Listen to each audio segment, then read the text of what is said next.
এখন আমি নবম দশম শ্রেণীর উচ্চতর গণিতের অধ্যায় 3-এর উপপাদ্য নম্বর 11 করব। তো উপপাদ্য নম্বর 11 মূলত ব্রহ্মগুপ্তের উপপাদ্য নামেই বেশি পরিচিত।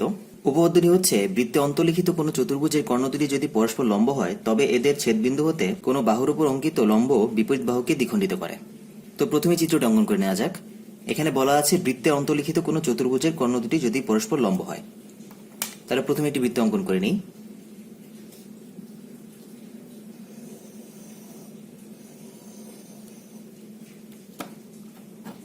এখন এর মধ্যে একটি চতুর্ভুজ অঙ্কন করতে হবে, কিন্তু এখানে যেহেতু বলা আছে কর্ণ দুটি পরস্পর লম্ব হবে, তাই আমরা প্রথমেই কর্ণ দুটি অঙ্কন করে নিব।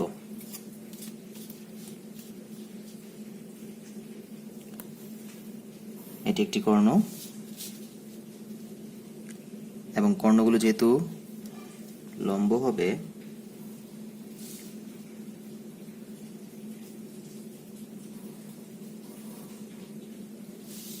তো এই দুটি হচ্ছে আমাদের কর্ণ। এখন চতুর্ভুজটা অঙ্কন করে ফেলি।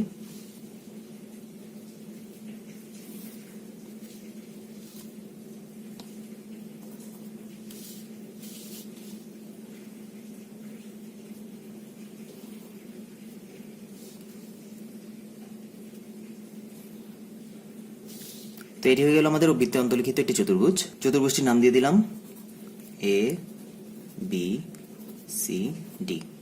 তো আমাদের উপপাদ্যটিতে আরো বলা ছিল, তবে তাদের ছেদবিন্দু হতে কোনো বাহুর উপর অঙ্কিত লম্ব বিপরীত বাহুকে দ্বিখণ্ডিত করে।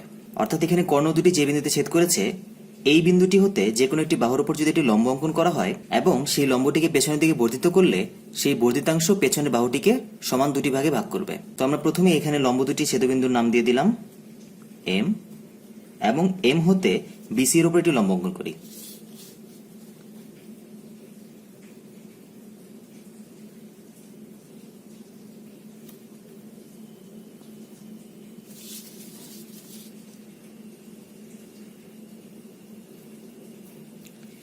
এই মুহূর্তে বিসি এর উপর একটি লম্ব এম ই অঙ্কন করলাম।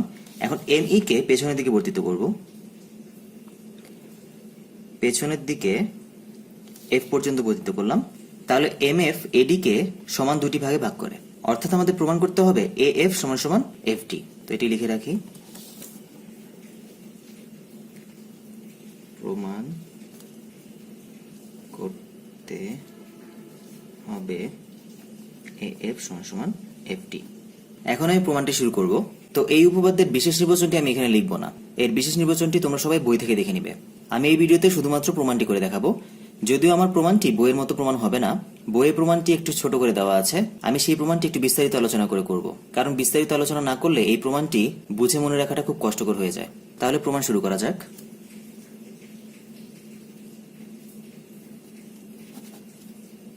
এখানে প্রথমে একটা জিনিস লক্ষ্য করি, এখানে এসি এবং বিডি কর্ণ পরস্পর লম্বভাবে ছেদ করেছে, যার কারণে এখানে চারটি সমকোণী ত্রিভুজ উৎপন্ন হয়েছে। চারটি সমকোণী ত্রিভুজের মধ্যে এখানে একটি আছে এ এম ডি এবং এর বিপরীত পাশে আছে বি এম সি। তো আমাদের এই প্রমাণে মূলত আমরা এই দুটি ত্রিভুজকে নিয়ে কাজ করব। এখন আমাদের যেহেতু প্রমাণ করতে হবে এ এফ সমান সমান এফ ডি, অর্থাৎ এ এফ সমান সমান F D A M D ত্রিভুজের মধ্যে অবস্থান করতেছে, তাই এই ত্রিভুজটি নিয়ে আমাদের খুব বেশিটা কাজ হবে না। আমরা মূলত বেশিরভাগ কাজ ত্রিভুজ বিএমসি এর মধ্যেই করব। তবে লম্বটি যদি বিসি এর উপর অঙ্কন না করে আমরা এডি এর উপর অঙ্কন করতাম, সেই ক্ষেত্রে কিন্তু আমরা ত্রিভুজ এ এম ডি নিয়ে কাজ করতাম। তো এখন প্রথমেই ত্রিভুজ বিএমসি নিয়ে কাজ করে একটি মান বের করে নিই। তাহলে এখানে লিখে ফেলি ত্রিভুজ বিএমসি এ কোণ বিএমসি সমান সমান 90 ডিগ্রি, বা আমরা এখানে কোণ বিএমসি কে আমরা চাইলে বিএমই প্লাস ইএমসি বলতে পারি, অর্থাৎ এই দুটি কোণের সমষ্টিকে আমরা চাইলে একসাথে বিএমসি আকারে বলতে পারি। তো এখানে বলতে পারবো কোণ বিএমই প্লাস কোণ ইএমসি সমান সমান 90 ডিগ্রি। এটিকে দিয়ে রাখলাম 1 নম্বর সমীকরণ, এবং এটির পাশে শর্তটি দিয়ে দিলাম, যেহেতু বিএম লম্ব এসি।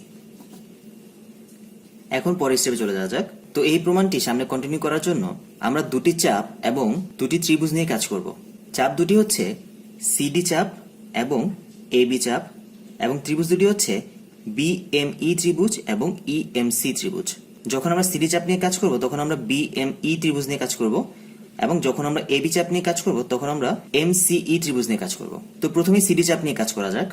এখন আমরা বৃত্তের চাপের ক্ষেত্রে একটি ব্যাপার জানতাম, সেটি হচ্ছে কোনো বৃত্তের একই চাপের উপর দণ্ডায়মান সকল বৃত্তস্থ কোণ পরস্পর সমান হয়।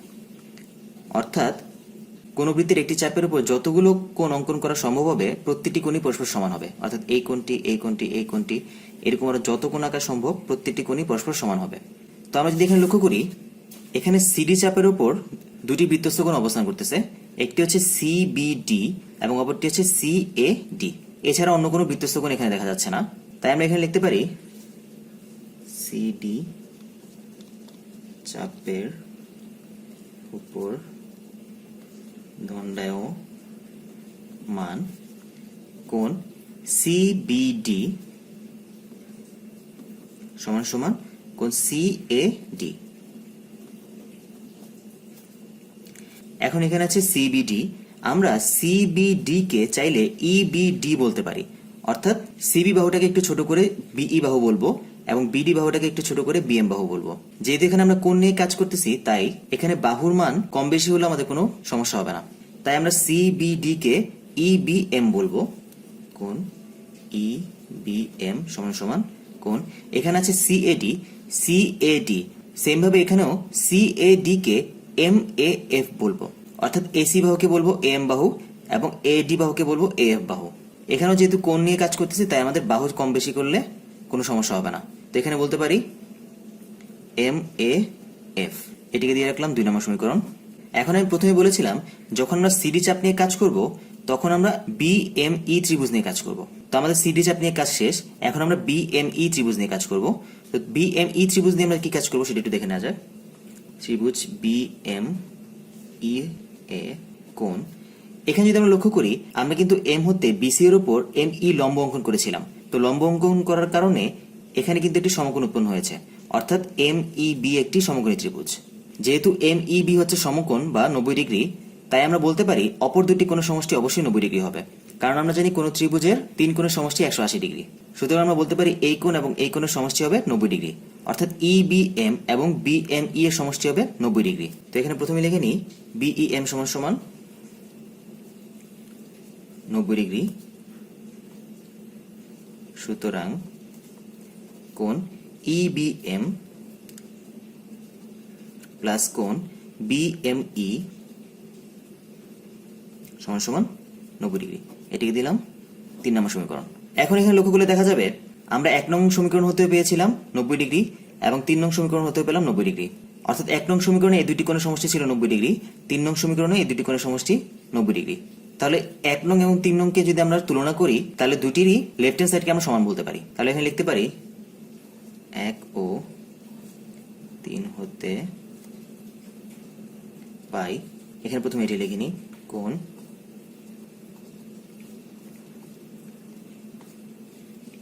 তারপর এটি এম প্লাস কোণ। তো এখানে আমরা দেখতে পাচ্ছি উভয় পাশে বিএমই আছে। তো আমরা এর পরের লাইনে এটিকে বাদ দিয়ে দিতে পারি। তো বলতে পারি কোণ ইএমসি সমান সমান কোণ ইবিএম। বা এখন এখানে আছে ইএমসি, আমরা যদি চিত্র লক্ষ্য করি এখানে অবস্থান করতেছে ইএমসি, আর ইএমসি এর বিপরীত কোণ হচ্ছে এটি, অর্থাৎ এএমএফ। তাই আমরা ইএমসি এর পরিবর্তে এখানে লিখব এএমএফ।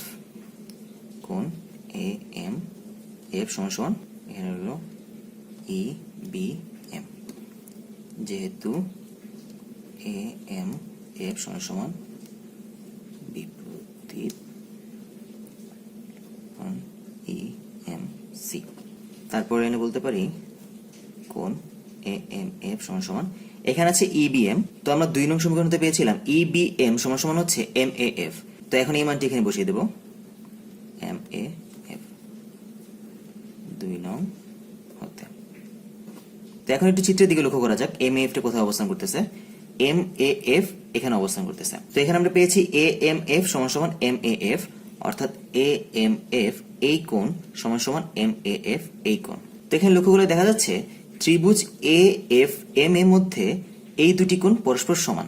তো আমরা একটি উপপাদ্য জানতাম যে সমদ্বিবাহু ত্রিভুজের সমান সমান বাহু সংলগ্ন কোণদ্বয় পরস্পর সমান হয়। তো এই ত্রিভুজের মধ্যে যেহেতু এই দুটি কোণ পরস্পর সমান, তাহলে আমরা বলতে পারি এই দুটি বাহুও পরস্পর সমান হবে। অর্থাৎ বলা যাচ্ছে ত্রিভুজ এএফএম এর মধ্যে এএফ সমান সমান এফএম। সুতরাং ত্রিভুজ A F M A F সমান সমান এফ এম। তো আমাদের সিডি চাপ এবং বিএমই চাপ দিয়ে কাজ করা শেষ। তো এই দুটি দিয়ে কাজ করে আমরা এএফ সমান সমান এফ এম বের করতে পারলাম। এখন আমরা এবি চাপ এবং ইএমসি ত্রিভুজ নিয়ে কাজ করব। সেই কাজটিও সেম এটির মতোই হবে। তাই সেই কাজটি করার জন্য এই স্টেপগুলো ভালো মতো বোঝাটা খুবই জরুরি। তো এখানে কিন্তু মূলত আমি 3টি স্টেপ ফলো করেছি। একটি হচ্ছে একই চাপের উপর দণ্ডায়মান 2টি কোণ নির্ণয় করেছি, যার মধ্যে কোণ দুটির বাহু একটু ছোট করে দিয়ে আমাদের প্রয়োজন মতো একটি মান বের করে নিয়েছি। তারপর ত্রিভুজটি থেকে 2টি কোণের সমষ্টি 90 ডিগ্রি বের করেছি এবং তারপরে 1 নং এর সাথে 3 নং তুলনা করে আমরা এই মানটি বের করতে পেরেছি। এখন সেম স্টেপ ফলো করে আমরা এবি চাপ এবং ইএমসি ত্রিভুজের জন্য কাজ করব। তাহলে এই কাজটি শুরু করা যাক। তো এখানে বলা যাচ্ছে এবি চাপের উপর দণ্ডায়মান, এখানে এবি চাপের উপর দণ্ডায়মান 2টি কোণ হচ্ছে এসিবি এবং এডিবি। এছাড়া কিন্তু এখানে আর অন্য কোনো বৃত্তস্থ কোণ নেই যেটি এবি চাপের উপর অবস্থান করতেছে। তাহলে আমরা বলতে পারি কোণ এডিবি সমান সমান কোণ এসিবি। তো এখানে যেমন আমরা কোণগুলোর বাহুগুলোকে একটু ছোট করে নিয়েছিলাম, এখানেও সেম কাজটি করব। এখানে আছে এডিবি, তো এডিবি কে আমরা চাইলে বলতে পারি এর সামনে একটি বিন্দু আছে এফ, এফ ডি এখানে একটি বিন্দু আছে এম, এফ ডি এম বলতে পারি। তো এডিবি এর পরিবর্তে লিখব এফ ডি এম। এবং এখানে আছে এসিবি, তো এসিবি এর পরিবর্তে আমরা বলতে পারবো এ থেকে এর সামনে একটি বিন্দু আছে এখানে এম, এম সি এবং এখানে একটি বিন্দু আছে ই, অর্থাৎ এম সি ই বলতে পারবো কোণ এম সি ই। তো এটিকে দিয়ে রাখলাম 4 নং সমীকরণ। এখন আমরা ত্রিভুজ নিয়ে কাজ করব। এখানে এমসিই ত্রিভুজ নিয়ে কাজ করতে হবে। তাহলে ত্রিভুজ এমসিই এ, এখানে কিন্তু এম হতে বিসি এর উপর লম্ব টানা হয়েছে, তাই এখানে কিন্তু একটি সমকোণ উৎপন্ন হয়েছে, অর্থাৎ এমইসি একটি সমকোণ। তাহলে আমরা বলতে পারি কোণ এমইসি সমান সমান 90 ডিগ্রি। তাহলে অপর দুটি কোণের সমষ্টি হবে 90 ডিগ্রি, অর্থাৎ EMC plus ECM, EMC plus কোণ ইসিএম সমান সমান 90 ডিগ্রি। এটি দিলাম 5 নম্বর সমীকরণ। এখন এই 5 নম্বর সমীকরণ এবং 1 নম্বর সমীকরণ তুলনা করব।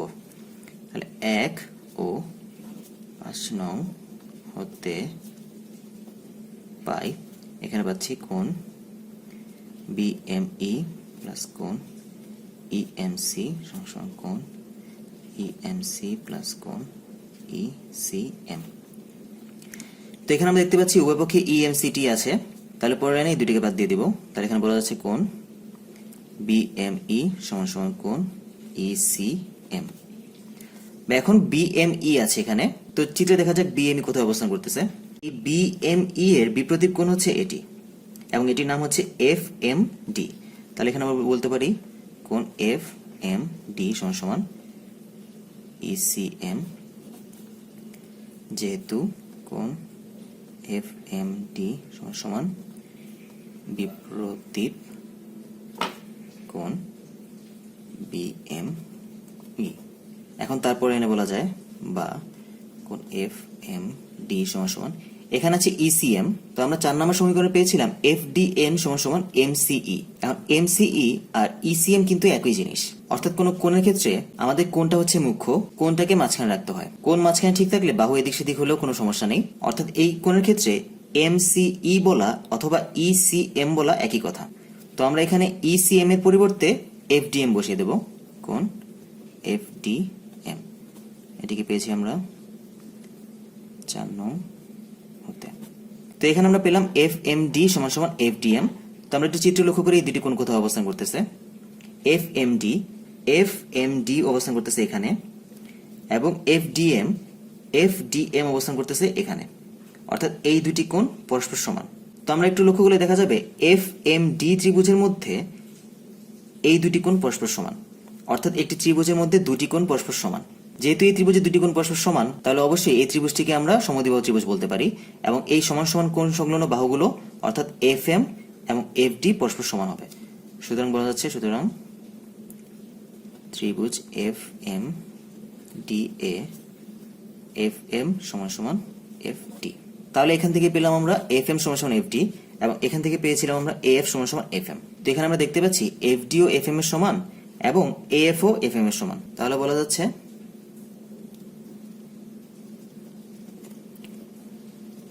এএফ সমান সমান এফ এম সমান সমান এফ ডি, তাহলে এএফ সমান সমান এফ ডি।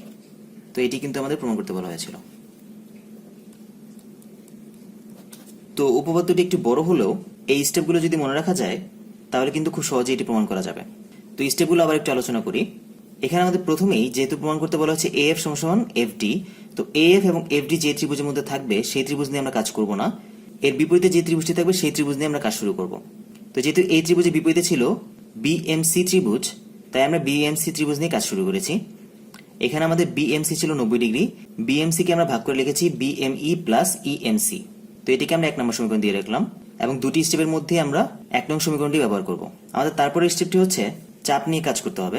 তো আমরা এখানে দেখলাম সিডি চাপের উপর দণ্ডায়মান দুটি বৃত্তস্থ কোণ হচ্ছে সিবিডি এবং সিএডি। তো আমরা এখানে সিবিডি এবং সিএডি কে একটু ছোট করে ইবিএম এবং এমএএফ লিখলাম।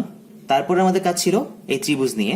তো এই ব্যাপারটা খুব ভালোভাবে মনে রাখতে হবে যে আমরা যখনই সিডি নিয়ে কাজ করব তখন আমাদের সিডি চাপের উপর দণ্ডায়মান একটি ত্রিভুজ নিয়ে কাজ করতে হবে, অর্থাৎ এম বিই ত্রিভুজটি কিন্তু সিডি চাপের উপর দণ্ডায়মান। তো এই ত্রিভুজের মধ্য থেকে আমরা একটি মান বের করেছি, তারপর একের সাথে 3 তুলনা করে আমরা এই কোণগুলোকে এই ত্রিভুজের মধ্যে নিয়ে এসেছি, নিয়ে আসার পরে এই মানটি পেলাম। এখন সেম কাজটি আমরা আবার এবি চাপ এবং ইসিএম ত্রিভুজের জন্য করেছি, সেখান থেকে আমরা পেয়েছি এই মান। তারপর দুটো মান কম্পেয়ার করার ফলেই এই মানটি চলে এসেছে। তো এই প্রমাণটি ভালো মতো বুঝে খাতায় কয়েকবার লিখে ফেললে এটি নিয়ে আর কোনো সমস্যা হবে না। ধন্যবাদ সবাইকে।